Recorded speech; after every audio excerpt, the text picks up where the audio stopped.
I want to talk about today is something that may be controversial, and that's okay. Uh, the difference between leaders and managers is something that I often talk. But today I want to talk about the fact that leaders are not born, leaders are made. And I want us to think about that for a minute. And there's different ways of thinking about this. Now, there's a conversation out there that says that leaders are made, and they don't quite say it like that. But have you ever heard the term, he's a born leader? That gal, she is a born leader. That guy, wow, he is a born leader. And in some cases, they'll even name names and say that person was a born leader. Well, let me ask you this. Are surgeons born or are they made? When you are born, when someone gives birth to you and you come out, what comes out is a small creature, either male or female, but that's all they are. They're a baby. Do they come out as a surgeon? Do they have the skills of a surgeon? Do they have the skills of an administrator? No, they have no skills. As a matter of fact, it takes about 20 American years, to raise a baby into adulthood in this country. And throughout that time, there's a lot of nurturing, a lot of teaching, a lot of mistakes that are made, for that individual to become of age.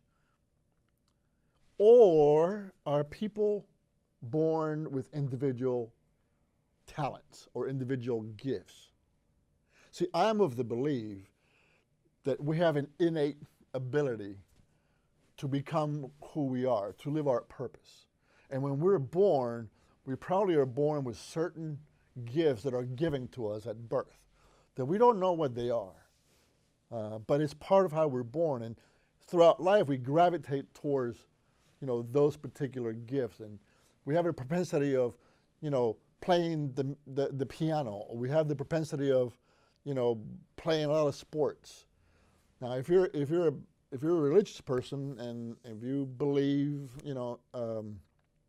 in what the Bible teaches in terms of Christianity, then we know that in the book of Corinthians, we have chapter 12 and 13, and in chapter 12 it talks about, I forget which chapter, but it talks about that the best gift of them all is the gift of love.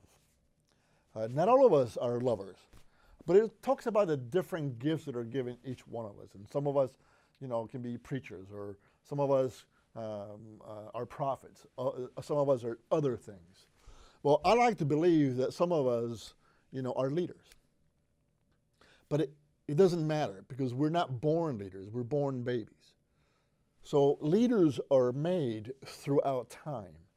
And at least in my experience, which has been a very long journey throughout the leadership challenge, I have failed so many times. I have made so many mistakes that have made me the person that I am today.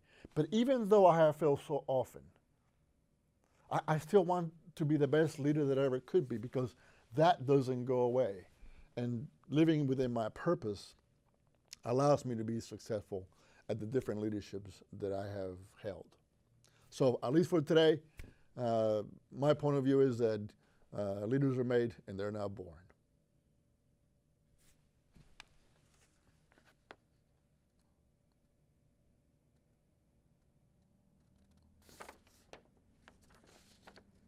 All right.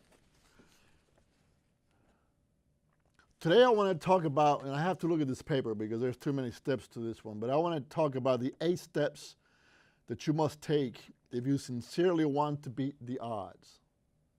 So let's just say that one more time so it kind of get us thinking about it. I want to talk about 8 steps that you must take if you sincerely want to beat the odds. The first step is that you have to dare to dream. In other occasions I've talked about, believing in yourself. Well, dare to dream is about knowing your own story in life. So think about it.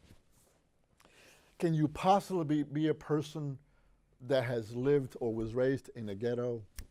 Or can you be a person, that has all her life or his life have been dependent on government services for no fault of your own, maybe because you were born in that environment.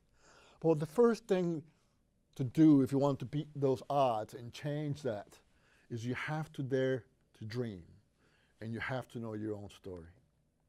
Dream big. The second one is you have to have some goals in life. You really have to think about what it is that you want to become in the future. And when I talk about goals, I usually like to use the acronym of Why SMART. Your goals need to be in writing. They have to be in harmony, both with your personal life and with your business. They got to be yours.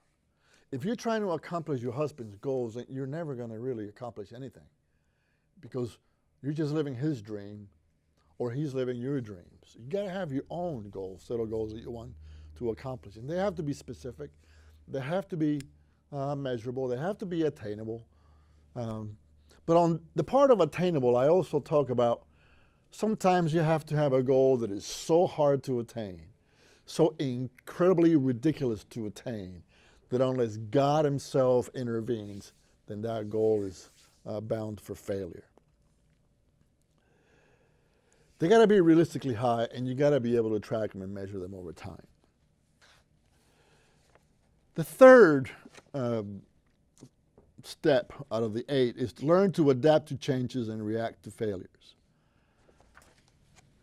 You know, I spent a lot of time in the military, and one of the things that really was taught us in all kinds of different ways was you either adapt or you die.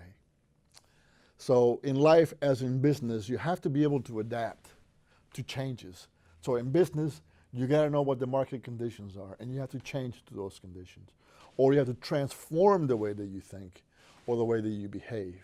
But you can't be so close and narrow-minded that you just think that your way is the only way. You have to be able to adapt to changes, and you have to react to failures. So if you fail, it is what it is. You can't change a failure. You can't change the past, but you can learn from the past. The fourth point is you have to lead by example. And I'm going to keep this kind of short, but you have to know who you are. You have to know what you know and what you don't know and what you don't know. And you have to know what you have to do. As a leader, you have to seize the initiatives that are in front of you.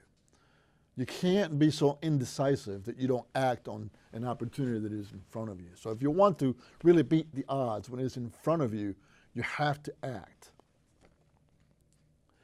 And then remember that you're a servant. We're only here for a temporary period of time. We're on this earth on average somewhere between 70 to 80 years, in some cases longer than that. So while we're here, we're simply stewards of what is given to us or what we achieve. But if you have a servant attitude, then I think you can achieve anything that you want to in terms of beating any of the odds. Believe in yourself and have faith in God. Those two go hand in hand. Sometimes you have to believe in something that is larger than you in order to achieve the things that you set out to achieve. Think of obstacles as opportunities. I'll say that one again. That's number 7.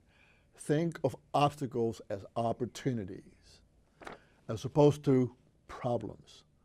Be opportunity driven and turn problems into opportunities. And the last one that I want us to think about, number 8, is we need to give back to others. So when do you give back to others? Do you give back to others when you have something to give back? Or do you give back to others, when others need it? I think it's an attitude. I think it's a mindset. If you're waiting to become a multimillionaire before you can help somebody in your community, then you might be waiting a bit too long. Give back to others of yourself, of your time, or whatever it is that your talents are. Find some time to give something back. All right, so just let's recap. 8 steps that you must take if you sincerely want to beat the odds. Dare to dream. Have a plan. Learn to adapt to changes and react to failures. Lead by example. Number 5, believe in yourself. Number 6, have faith in God. Number 7, think of obstacles as opportunities. And number 8, give back to others.